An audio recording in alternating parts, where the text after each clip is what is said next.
The Hangout's been getting gradually more popular.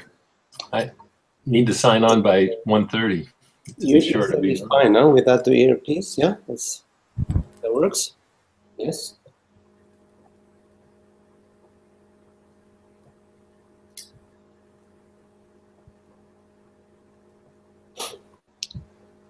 Okay. So, welcome to Satsang.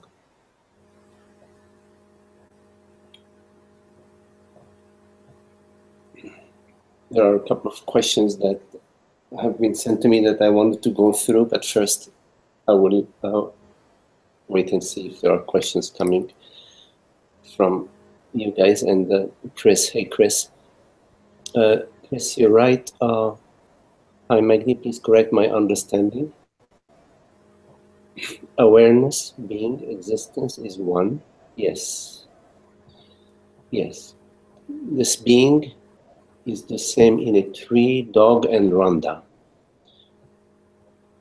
No. No, we'll clarify that in a minute. The mind comes in and gives a name to form, and it fragments the one being into an apparent diversity. Okay, when you say this being is the same in the tree and the dog in rhonda,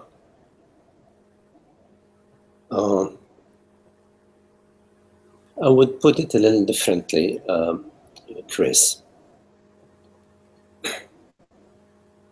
I would say that the tree impression, the dog impression, the Chris impression, the Magdi impression, the rhonda impression arises in being. It is not that being is in the tree or being is in the dog. It is that the dog or the tree is in being, arises in being. A good metaphor of that, Chris, is your night dreams. You are not in your night dreams. You, meaning the dreamer, which is beingness, presence, awareness. You are not in the dream. If there is a pink elephant or a giraffe that arises in your dream, in your night dream, you, consciousness, awareness, beingness, presence, are not in the giraffe. You're not in the cougar, in the lion, in the butterfly. They are arising in you. So your dream impressions arise in you. You, meaning beingness or awareness, is the primordial, the primary element, if you want to say, the primary reality, the primary aspect. And downstream are the thoughts, the meditations, the impressions, the sensations are downstream. The mind, yes, the mind names, we use labels, we use categories, naming for functional reasons. It makes sense for the human functioning to have a code by which we can communicate. And this code of communication is very ancient. We've sort of learned it and we developed it. We created it as we were managing our way on this planet and managing our relationship and our hunting habits, etc. We developed this language and this way of communicating and this mentation, this ability to make an image, to create an image. So if I tell you a red Ferrari, although you don't have, we're not pointing to it as a fact, just the words create an image that helps in our communication. If I tell you, call me at 4 o'clock and this is my phone number, call me at 4 o'clock tomorrow, this is my phone number. All of that is conceptual, it's mentation, but it has a functional purpose, a functional reason which is really very, very lovely. It's part of our capacity to really.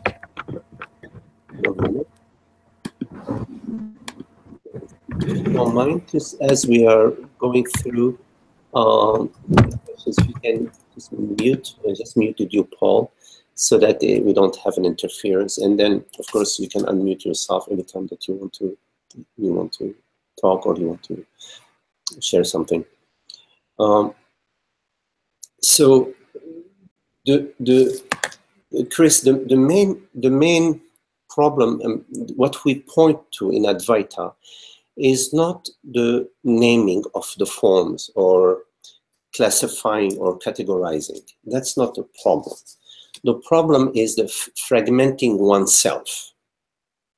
When you fragment yourself, when you separate yourself, when you define yourself as an object, it's okay to define an oak tree and a palm tree as two different appearances, two different experiences.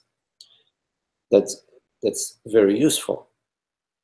But when we classify ourselves, when we define ourselves as a separate entity, that is when the fragmentation starts.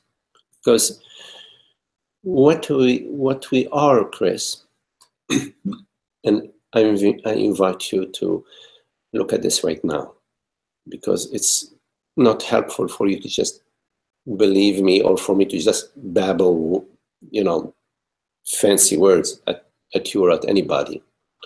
So you need to look at that for yourself, and we look in this very moment. What you are right now in this very moment is awareness.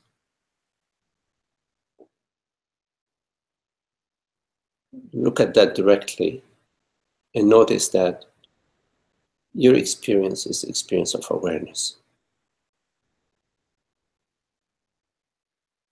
And you know that you're aware. And you know that it's awareness that is aware. So your primary experience of yourself is awareness. Neelam, I will look at that in a minute. Okay, one moment, Ananda. It seems that there is maybe a problem with the sound. Let me see if I use.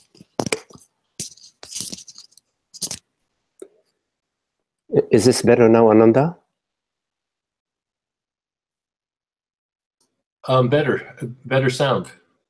Better the picture is kind of fuzzy too, but I don't know what. Yeah, I don't know. Anybody else is experiencing a fuzzy picture, or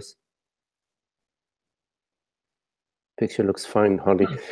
It could be, just a reception on local reception on your end right now. Neelam says. How about the sound? Was the sound better now? Okay for everybody? Is it better after I put in the earpiece? Okay, well. The sound is good. The sound is good. Okay. But so you're good with the sound right now, Ananda. It's just that before it was breaking up. Okay. So headset. Okay. Fine. Just coming back to what we were sharing before, Chris, that our primary experience is that of awareness. So when we contemplate our experience, we're always contemplating this very moment. In this very moment, there is this perception, this appearance that's arising in awareness. Awareness is crucial, is essential for any experience. Without awareness, perception cannot stand on its own 2 feet.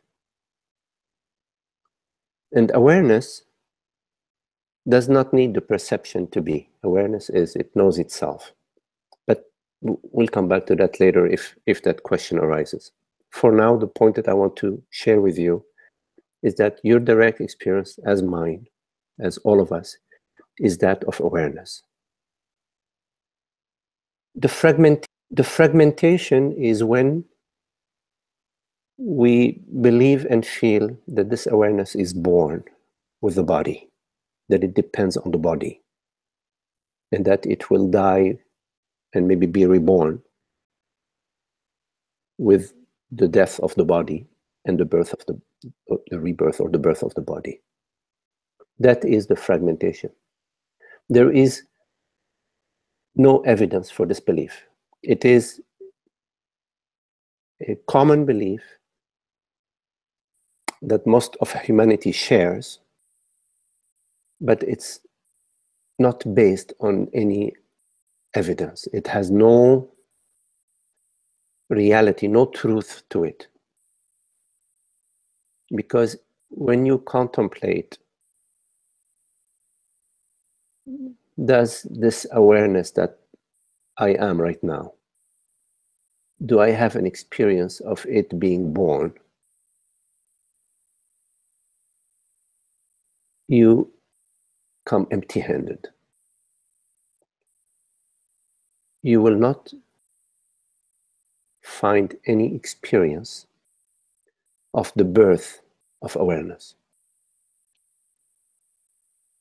You will only find awareness in its full transparency, but you will not find its birth or its ending.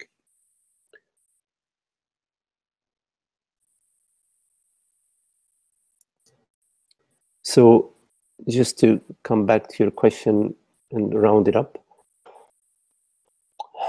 that your understanding that awareness, beingness, existence is one, yes, it is one. There is only one reality. And the dog, the tree, around that, all mind impression arise in awareness. Awareness is not in any object, in any form. The forms arise in awareness. It's as if awareness takes on the form of a tree, takes on the form of a dream, night dream. And the mind gives names and forms, that's not a problem, it's very useful. And the fragment, the diversity, the fragmentation starts with separating myself, believing myself meaning I as consciousness, believing that consciousness is a separate entity. As soon as you have that belief and you feel that way, you feel that you are a person, you're a man, you're a woman, you're whatever you are, as soon as you feel that, you separated yourself from the wholeness. And you will perceive external objects. You will experience a sense of lack. Because a wholeness, when you separate wholeness into segments, it hurts. It's not happy. You will experience a sense of incompleteness, a need for fulfillment. And many of us experience this feeling of lack, and we need to fulfill it. We'll fulfill it with sex, food, experiences, money, relationships, etc. We're trying to fulfill this. We're trying to bring wholeness to our sense of separation. And the wholeness can only be revealed once you realize that separating yourself from the whole is a mistake. It's a belief and a feeling structure that you maintain because you are not contemplating, you're not doing the inquiry. As soon as you start doing the inquiry into what is my experience in this moment, you are on your way to free yourself from ignorance.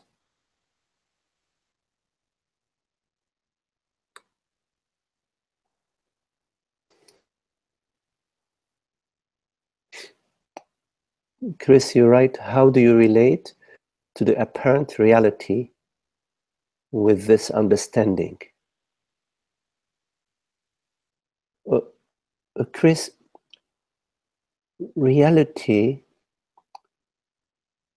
is not what appears.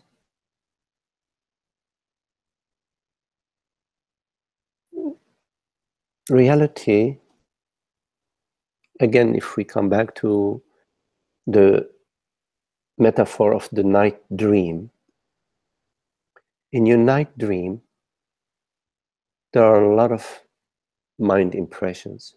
You may perceive that you're a bird. You may perceive that you are on a different planet. You may perceive that you're swimming. All of that seems to be real for the character that is in the dream. But in fact, the reality of all what is being dreamt is beyond what is being dreamt. It is the dreamer. The dreamer is the reality of all what is being dreamt. When you wake up, you realize, oh, here I am. You're not wet from having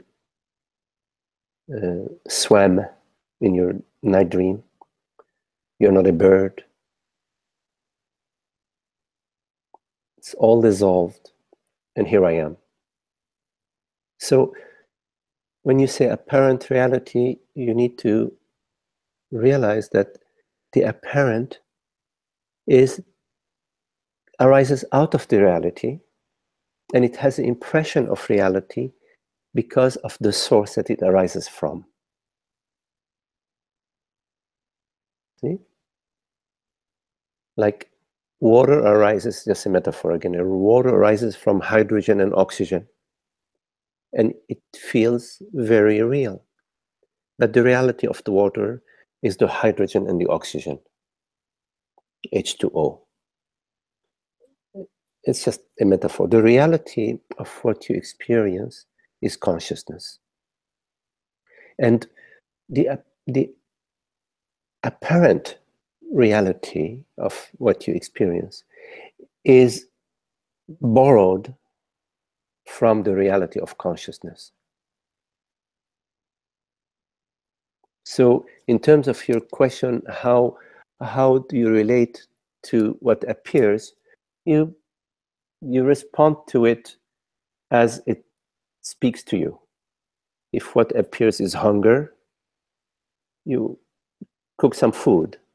If what appears is the thought of being with friends, you make a phone call, you invite some friends over, or you invite them to the movies, or you go to a play, whatever. If what arises in the appearance is the need to pay your rent, then you go to work. And you work, and hopefully you don't work too much, too many hours and too hard, but you make some money and you pay the rent, and then so you respond depending on the situation that arises. There is a response that arises out of what appears. But the response is not a psychological response, meaning it's not a response where there is something at stake for you. The body may be needing something. The body may be needing some rest, or the body may be needing some food or shelter. So you are the manager of the body, and you do your best to provide for the body what it needs. It all comes from God. It all comes from the universe. It all comes from beyond. If you look around you, we have all sorts of fruits and vegetables that grow throughout the planet that sustain us. We have the intelligence and creative thinking that allows us to develop the technologies to make ourselves comfortable and be able to live with more ease than it was 500 years ago. All of that is provided via consciousness. Everything that comes to you via consciousness. Every thought that you perceive arises to you from beyond. you perceive it. And the virus is when you feel that there is something at stake for you. In your contemplation, you may realize that you're just the manager of the body, that you are not the body. And although there are a lot of things at stake for the body, there is nothing at stake for you, you being awareness.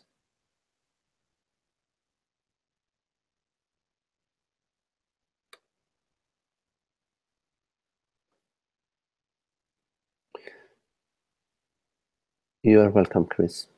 I just wanted to say one more thing about reality.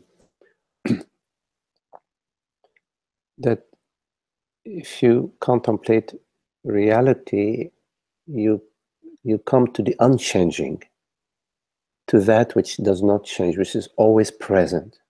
Reality is always present, and it's not changing. And doesn't have a beginning or an end. Because if reality had a beginning, then before the beginning of reality, it was non-reality. So how could there be non-reality? Non-reality in itself is an oxymoron. So reality has no beginning and no end. If you look in your experience, what is it that has no beginning and no end, that is always present and that is always unchanging? You will come to consciousness, to awareness.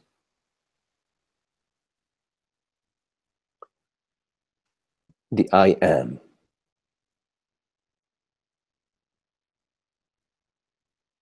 I, awareness, am. So it's aware beingness, beingness, awareness. Satchitananda.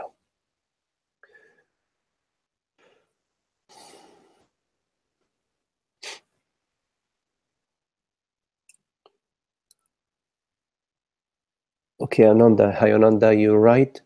In the previous hangout, I got the point very clearly that there is no improvement in my situation required for complete fulfillment to be discovered. This contemplation is critical, I see that. There is a tendency to vacillate in this contemplation. I feel that to be steady in the contemplation of I am, or whatever we call it, is heaven's gate. Yes, the contemplation of I am, beingness, awareness, steadies itself. It's like, forming roots. It takes a while for the roots to grow, but as they grow, they become firmer and firmer.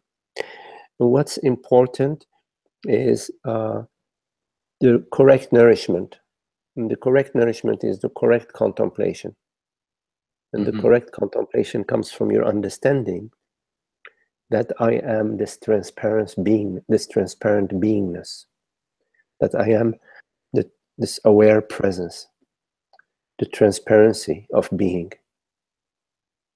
And that this transparency of being is not a form, it's not a mortal form. And that there may be events that can affect the mortal form, but what I am, this transparent, aware presence, nothing occurs to that. There is no such a thing as something occurring to that. It's like in your night dream again. In your night dreams, all sorts of events may happen to the dream characters in the dream, but nothing happens to you, the dreamer. Even if you dreamt that there was a war, when you wake up, nothing has happened to you. There's been nothing has happened. So the stabilization of the understanding and the rooting and the unfolding, the fullness of presence as it's rooting itself occurs of itself. It's not a personal effort. It's not a personal activity. Simply turn your attention to the I am that has no gender, no age, no time, no limit, no border. Not the I am, I being a person. The pure amness. Oh, you're breaking up. I missed those last two words. I said not the I am the body, but pure beingness, pure amness. Yes? You go, okay. Yes, yes. It is the amness that is contemplating amness. Beingness is contemplating beingness. Awareness is contemplating awareness. Is not ananda. It's the light that is shining onto itself. Because the light is all there is the light that's shining. And as it's shining, it's only light. And the reverberations of the light, the frequencies of the light, create an appearance, a hologram.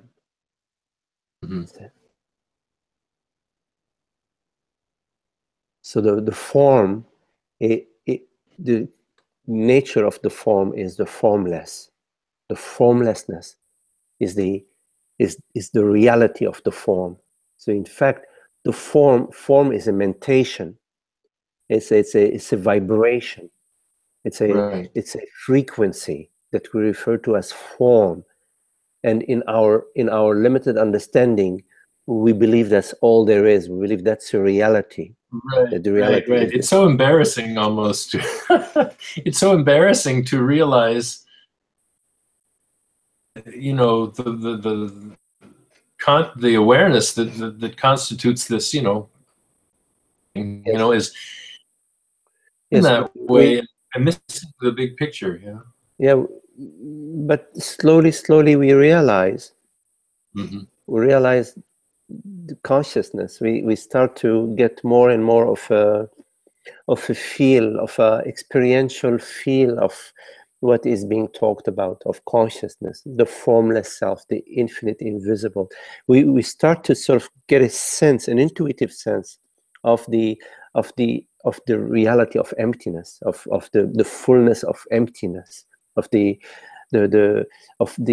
infinite invisible, and its energy and its vibration, its creativity and its wonder and its magnificence.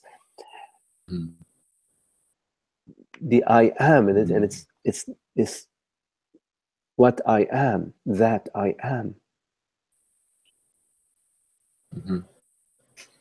And the download, the materialist download starts to break apart. The materialistic realm, the realm of matter, starts to become dreamlike, because it is dreamlike.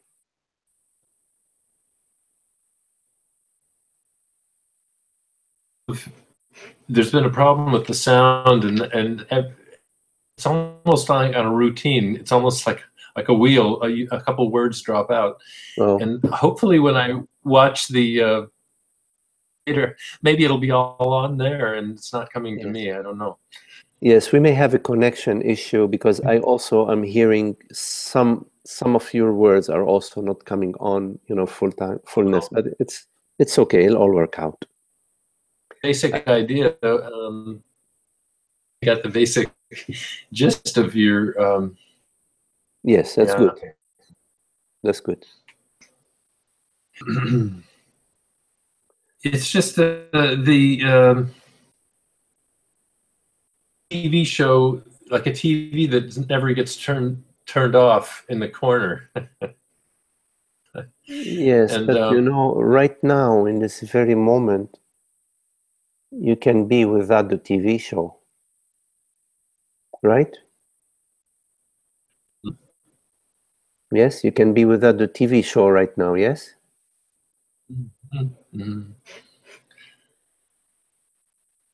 Just presence, just beingness.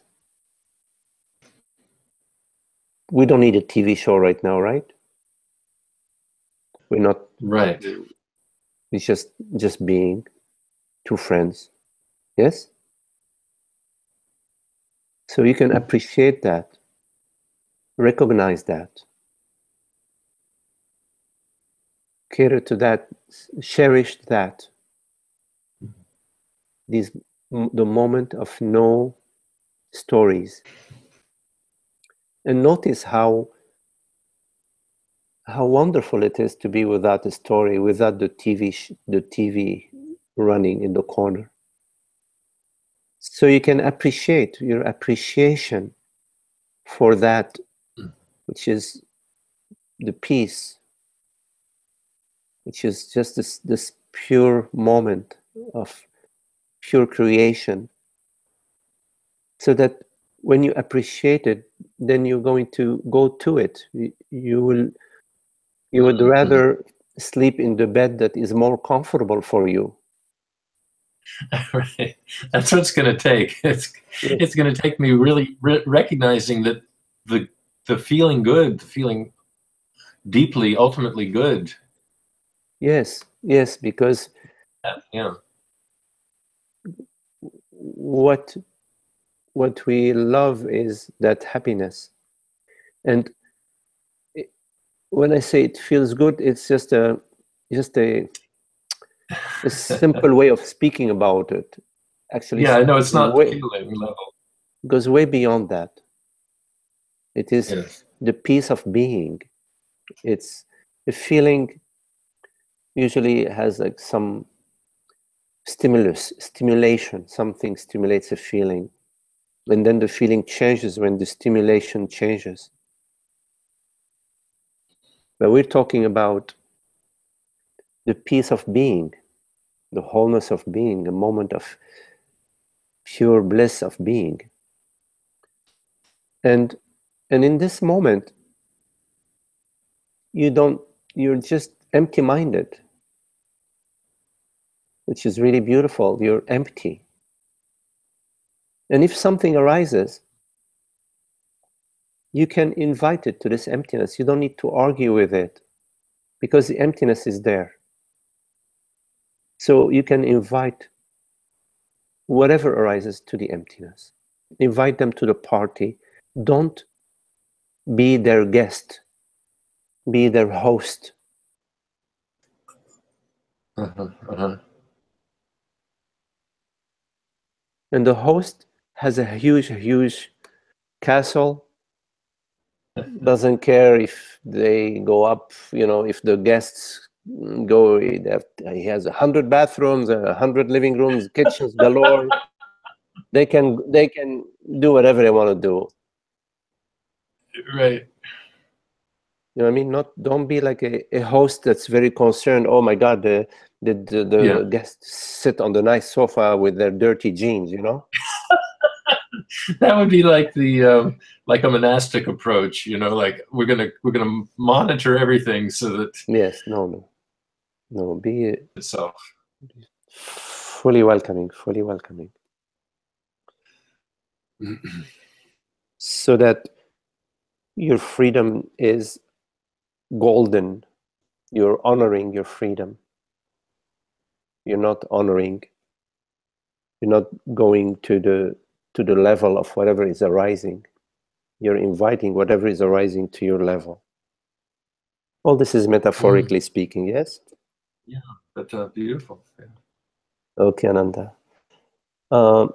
Chris, you write, is causeless peace and arising in awareness. Causeless peace, Chris, and causeless peace and happiness, love and beauty, are not an arising in awareness. They're the perfume of awareness, if you wanna, the perfume of awareness awareing itself, knowing itself, of consciousness realizing itself. So consciousness that is not separated with a personal identity is peace, is freedom, is joy, is beauty, is sincerity and honesty. All the qualities that we honor are the qualities of consciousness, the qualities of God, qualities of awareness. So the causeless peace is a quality, you could say, of awareness. But it's like the rose, for example, a red rose is the rose with the red color, with its red color. They're one. It's like the rose and its perfume. The perfume and the rose are one. So awareness, consciousness, knowing itself has the perfume, emanates the perfume of love, beauty, freedom, joy, peace. Isn't there a knowing of peace and happiness? Yes, there is a knowing of peace and happiness, Chris, as a being. You know peace and happiness as yourself, as I am that. But if you know peace and happiness as an experience, then that experience, you have it one day, next day you don't have it. One day something works out for you and you feel peaceful and happy. Next day it breaks down, you have to call the mechanic and you're feeling frustrated and upset. But when you know yourself, as causeless peace and happiness. So it is I as peace and happiness, know myself as peace and happiness. So yes, it is known as your very self. Yes, it is not known as something you're experiencing. It's like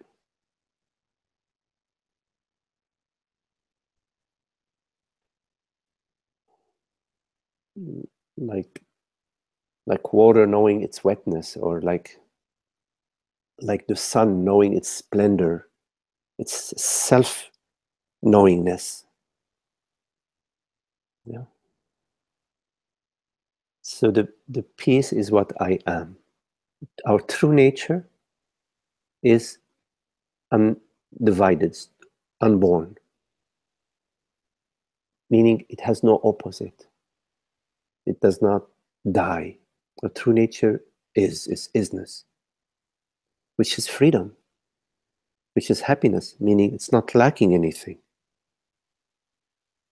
Something that has a beginning and an end is lacking, is looking for maybe, give me a few more days, give me a few more years. But what is eternal is not looking for anything. And when you're not looking for anything, you're not seeking anything, you're not desiring anything, you're not experiencing any sense of lack. Isn't that happiness? Now, when you don't experience a sense of lack and you're happy, this does not mean you don't live and enjoy and celebrate and invite friends over and have satsang with friends or go for a walk in the woods, or no. It's not, oh, I don't need anything, I desire nothing, I'm just going to sit in the corner there, in this corner with, on a chair. No. You're living, but you're living in a celebratory fashion. You're not living out of a sense of lack and need and trying to fill that emptiness within yourself, because you cannot fill it. You cannot fill the emptiness with things. You can only fill the emptiness by realizing its illusory nature, by realizing that you are the wholeness of being.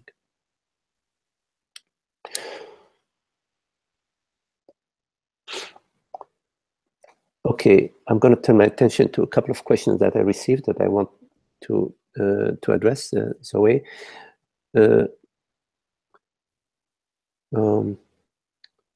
Zoe, you wrote me quite a beautiful, email, very lovely. I recognize all what you say. It's very beautiful. And I'm happy about that. You also write a question towards the end of your email. You say, if you are really clear about that,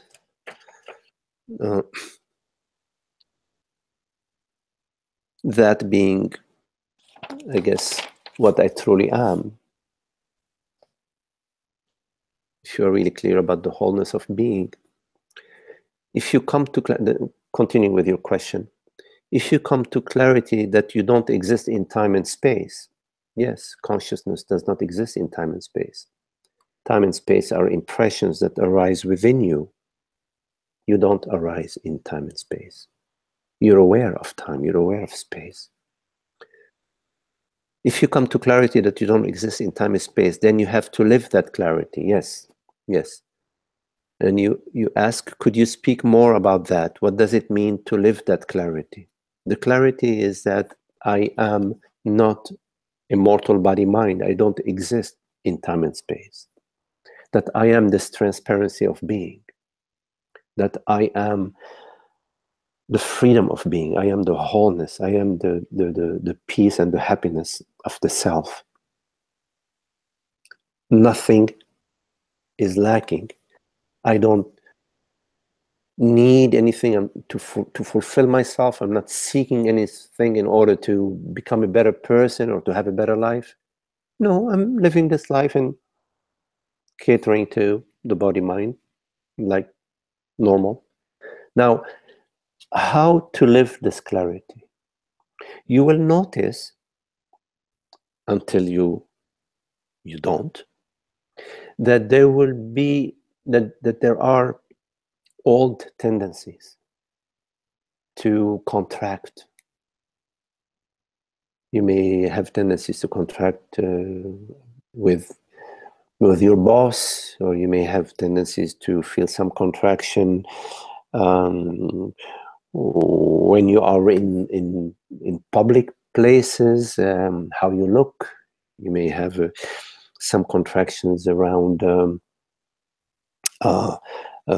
saying some things to your partner or to your kids or to your parents, and you don't want to, there are some old fears. You will notice there are some contractions that remain in your space.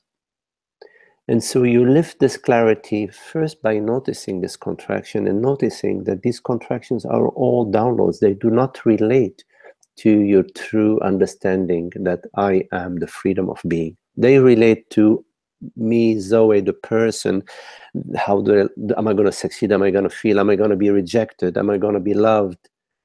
Am I going to be accepted? Am I going to be recognized? All these are all downloads that belong to me, the person, to the identity, the image, the story, the me story. There will be contractions that will arise from that old tendency. And you lift the clarity by recognizing them and by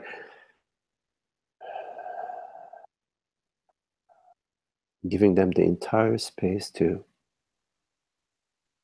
dissolve in the space. You're not trying to do anything. You're just relaxing into being, because you recognize yourself as being. You breathe through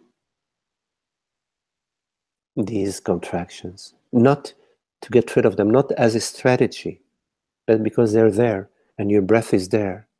You breathe through them. Breath is always welcoming. Breath is not pushing, it's not forcing. You inhale and you exhale all what's happening, these contractions, these feelings, these sensations in the body.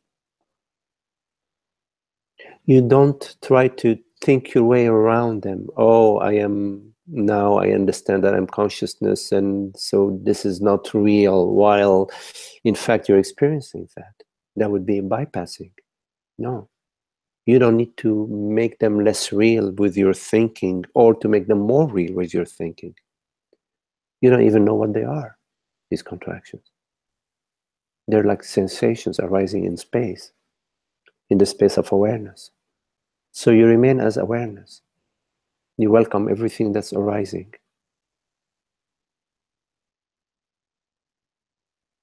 You don't make images of yourself as a new... images of yourself are limitations. They're not what you are. So living the clarity is also relating out of this clarity. You're relating out of the peace. So you just, when you are in company, you go to the peace because it's there. It's our true nature. The reason why I'm saying you go to the peace, because at some point you won't need to go to the peace. It will just be there.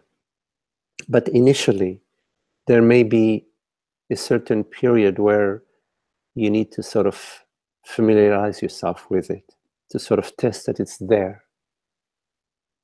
So that the old tendency of coming from the me, you know, the contracted me wants this and doesn't want that, is arguing with this, is fighting for that. So that this tendency doesn't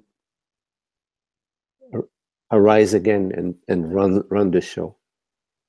But if it does, it's okay. It's going to arise as a sensation. You can always recognize it and invite it to just the complete freedom of yourself is open and is not arguing with whatever is arising. So you live the clarity by speaking and living as that consciousness, as that one universal consciousness, not a personal consciousness. Not, oh, I got it, I understand. No. It's a recognition that all is consciousness. That the very consciousness that I am is the consciousness that you are. That what is speaking is what is hearing. The reality that speaks these words is the reality that hears these words. And it's all is such an amazing mystery. It's a lovely, beautiful mystery. And we say yes to that mystery. We recognize the oneness and the wholeness and the kaleidoscopic quality of this manifestation. That the reality of which is the formless self, is formless beingness.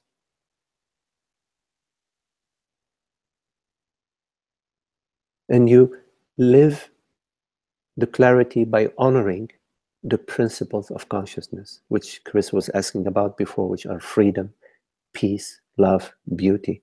You honor that in all of us, not just in yourself. You recognize the freedom, the beauty, the love, and gratitude also comes effortlessly. You're grateful for all of that. Wow, what an amazing dream. What an amazing fantasy. And so you live this bounty, and living this bounty also you are giving. You're not taking. In ignorance we take, we're measuring, how much money do I have in my account, how much should I give, how much shouldn't I give? Because we believe that we are the doer, that we are the maker of the wealth, we are the creator, but we're not. It's all coming to us from the divine, from beyond. So we are the bounty passes through us. We are like the stream, the flow. So generosity, and kindness are also important principles. Principles of fairness, living in fairness. Recognizing that if you win, the others have to win with you. And if there is a loss, it's okay, you'll take the loss. But there is no loss in God's kingdom. It's all a win. It's all win-win. So it's a win-win for everybody. You live as that. You relate as that. Well, you're very fortunate you work with children, and it's very beautiful, their innocence and their fluidity is probably a lot of things that I'm speaking to you come natural to you in your life. Anyways, that's what I have to say about your question, Zoe. Thank you for your question. I would like to, before asking if there are any more questions here, also address the question that Emmanuel sent me. Emmanuel, I don't see you here. You may be on YouTube, or else if you're not, then this is being recorded, so you can watch it later on YouTube. The question that Emmanuel sent: is life a spontaneous unfolding without any kind of direction Yes, life is a spontaneous unfolding without any kind of direction. Yes.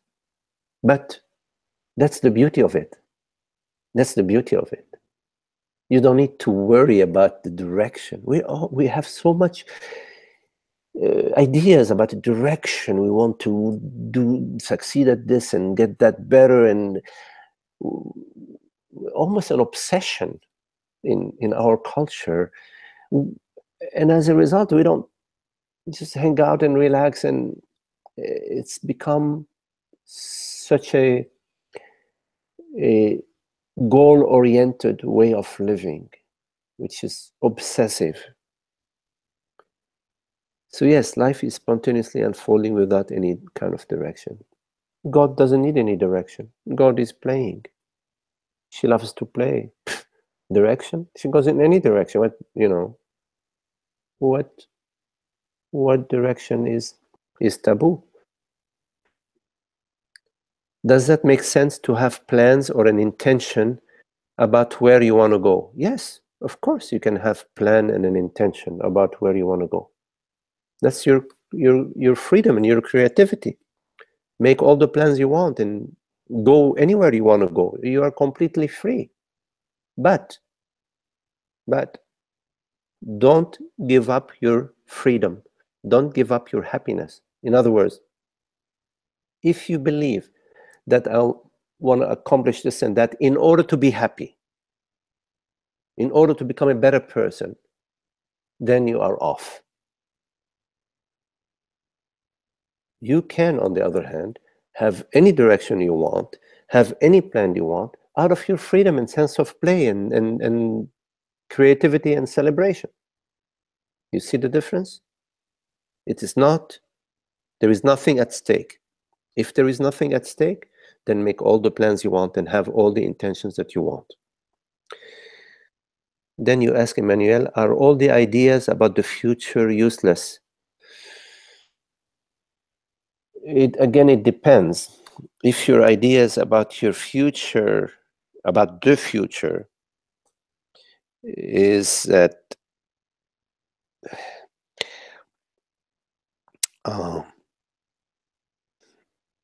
there's going to be a better future for me being this begging person, I hope everything's going to work out and I'm going to have a better future, I would say you're raining on your own parade. You can plan to travel, you can plan to learn musical instruments over the next year or so, because why not? You love music, you love to create, you love to compose, or you may enjoy to plan to become a yoga, learn some new yoga methods and share them with friends. And so that requires a certain planning, and therefore you have to think about the future, meaning how to do it, in time. You need to commit yourself to something over the next year, and you can change your mind anytime. But again, as long as your happiness does not depend on your plans that you are planning for the future. If you are just doing it out of celebration, for example, you may want to have a exposition in a museum. You may be a painter and you want to have an exposition next year. You say, I'd like to have an exposition next year of painting. I'm creating paintings. I enjoy them. I'd like to share them, have people recognize them and enjoy them. Why not? But my happiness doesn't depend on it. If it works, it works. If it doesn't work, no big deal. You may plan to go in this direction next year, and you may end up going in that direction. It's all the same. I'm fine. You see? And your freedom is not compromised. Well, enjoy your planning and your play, Emmanuel.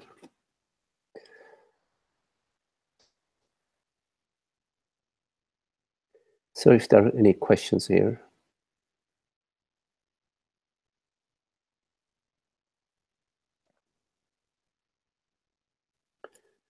I thought I had seen. Just remembered. Was there? I thought there was a comment by Neelam. Okay, let me see. Okay. So no, there is no question. All right, that's fine. Okay. Okay, so if there are any questions here, yeah.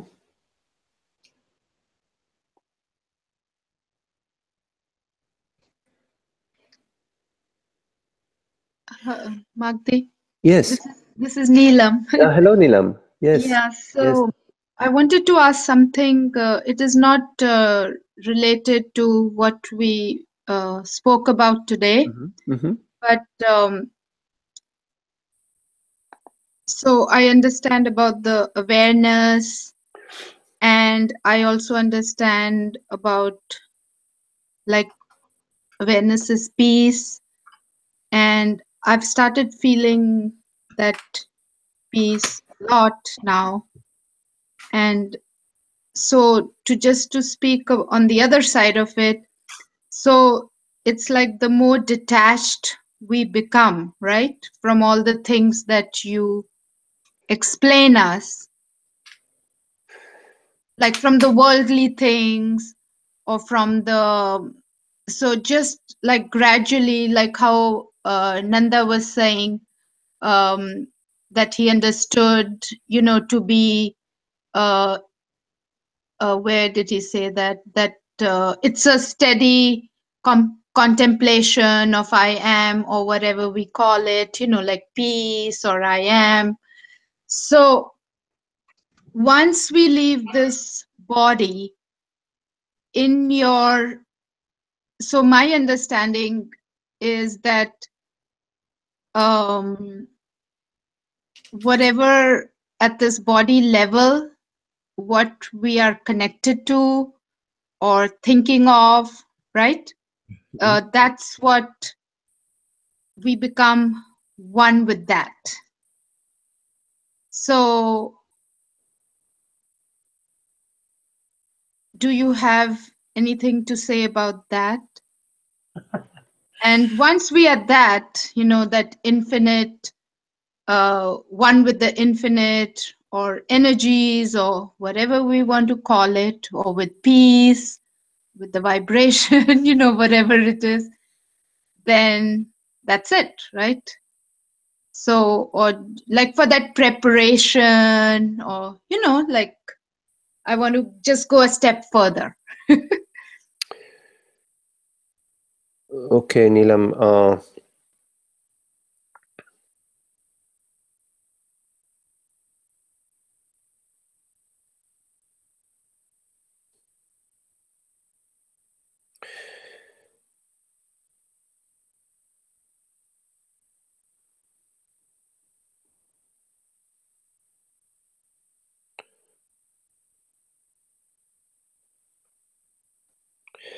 So in the understanding, and I'm talking about a living understanding, meaning an understanding that is living you, that is living through you. In this living understanding that I am the infinite invisible, that I am consciousness, that I am the formless self.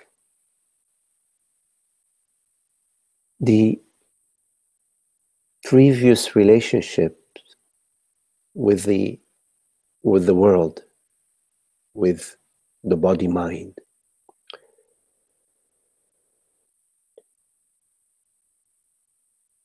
no longer have a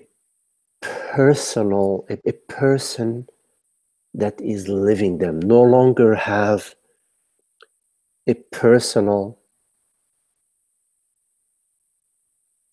aspect to them. Like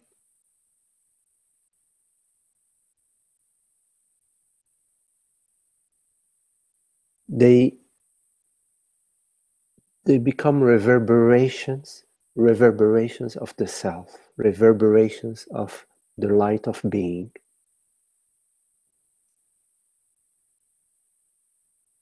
And we are this light reverberating as this waking dream. But it's not about detachment. It's about an understanding that permeates your entire being and permeates the entire field, and that restores the field to its original state, which it has never left, which is a state of transparency and non-dual beingness. But it's not a detachment, because in the detachment there is still an object and a subject. It is more of a dying into, a surrendering into God's hands, a surrendering to the isness, surrendering to the beingness, because in fact it is all already surrendered. It is the holding is a dream holding, is an illusory holding, is an illusory contraction that is contracting around nothing. It's just contracting around itself and serves no purpose. It's just not going anywhere. There is just one reality, and that is the infinite invisible. There aren't multiple realities, the realities of form, then the realities of subjects that are experiencing those forms and that are having particular relationships with these forms. That would be a multiple reality model. And that's an oxymoron. How could there be multiple reality? That is ignorance. So there is an illusion, there is an impression that there is a separate observer, a separate being that can attach or detach, that attaches itself or detaches itself. That in itself is still at the mind level, whether it's attachment or detachment. And that vibration of that vibrational field, that conversation that includes attachment and detachment, is a mind conversation that is arising like clouds arise in the vast open sky. They don't affect the sky in any way. The sky remains as that infinite vastness, that infinite freedom.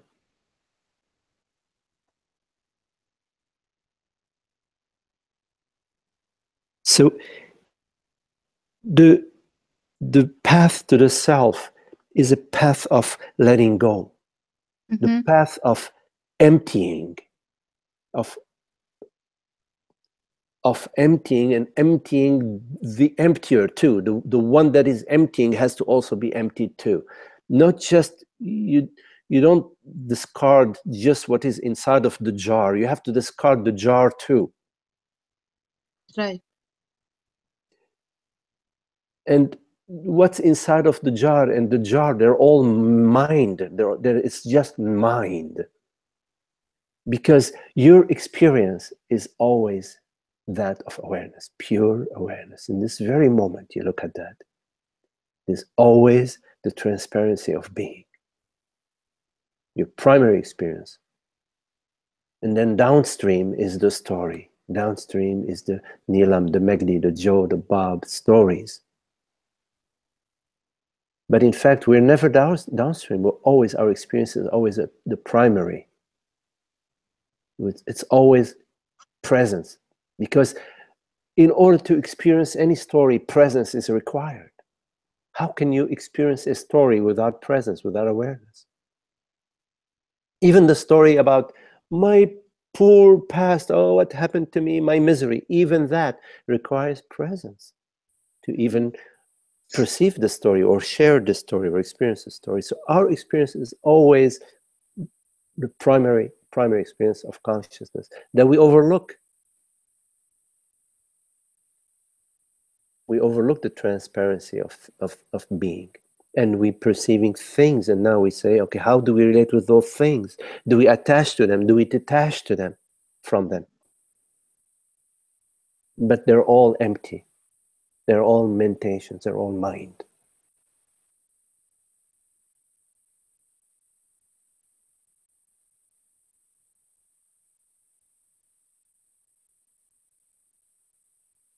So then, are you saying that even at the time of leaving this body, like leaving the jar, as you said, or dropping the jar or whatever, so that's the point I'm talking about. Like, you know, this is a daily meditation, surrender, like all the things that you're saying. So my understanding is that according to the scriptures, like the Upanishads and all that I've read, and I'm sure you have too, that so you become one with the infinite. That's what I'm asking, like, you know.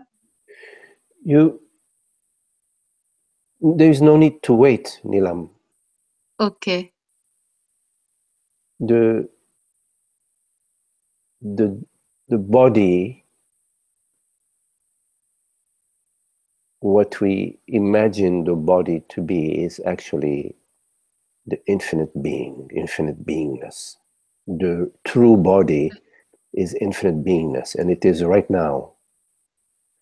There is no need to wait to drop the illusory body, to drop the limited body. You can drop it right now. And it is the right now dropping that really matters. It is not the physical dropping of the body that matters. It is the dropping of the body that you hold on to. Your true body you cannot drop because it is infinite beingness. But you can drop the illusory body.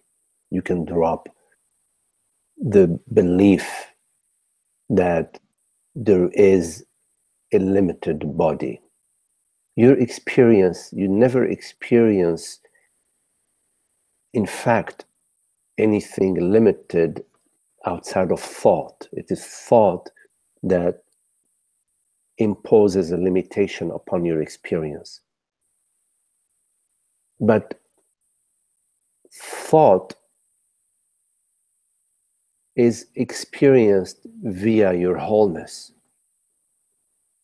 Your experience is not limited to thought. Your experience is that of awareness, and the limited body arises in the vastness of awareness. You don't need to believe what appears to be real, because what is real is that does not appear, that perceives the body. So the body that you speak of, the mortal body or the physical form or the limited body, is a mind impression, is a perception, is a sensation, is a mentation that you do not need to believe it to be the true body. You have to realize that your true body is infinite beingness, infinite light of being. You can understand it right now, and you can drop the body right now. Do not wait. You do not need to wait for the dropping of the physical body. The scriptures do not speak of that, of the dropping of the physical body. They speak of the dropping of the body, the mind body, the illusory body, the body of ignorance, the material form, which is a mentation. And you don't need to wait. You do not need to wait, because your experience of the dropping will not happen later.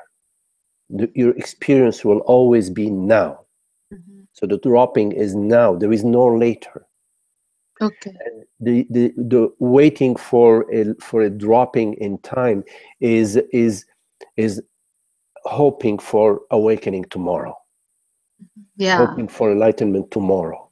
That is a big misunderstanding in the Dharma.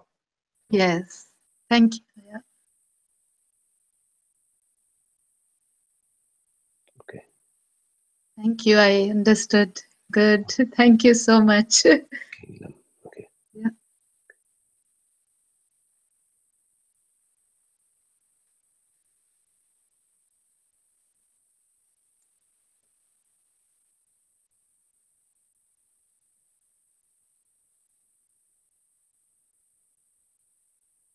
Okay, any other questions?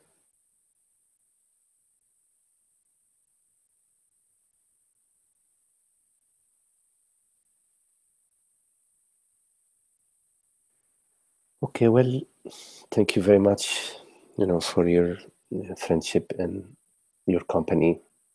And, we'll see you again next Thursday. Namaste. Namaste.